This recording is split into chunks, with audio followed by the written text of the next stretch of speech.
Act would have been copied in the Constitution. The very fact that it has not been done clearly shows that the framers of the Constitution accept Parliament to exercise the legislative power, and only in exceptional circumstances should this power he delegated to the President or to any authority to be named by him. This was, to my mind, the real intention and the real scheme as it is envisaged in the Constitution. But what do we find? Whenever there is a proclamation, automatically this bill is brought and passed by Parliament, and the powers are vested in the President. What is the necessity of the ritual to be gone through at the time of every proclamation, whereby the Parliament might divest itself of its power the moment it has got it?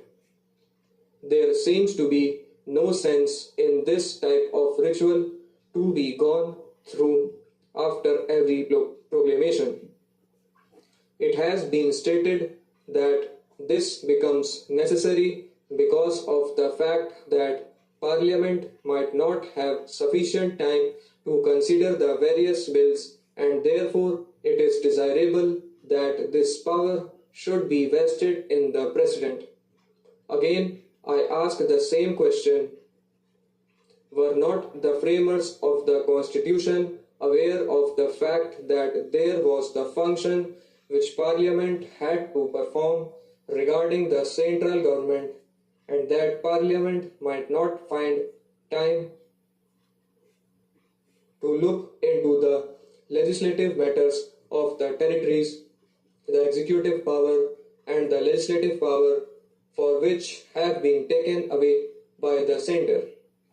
Here again, the very fact that the Constitution is passed is proof that Parliament is supposed to function as originally envisaged, and it clearly shows that the Constitution accepts this Parliament to find time to discharge its functions.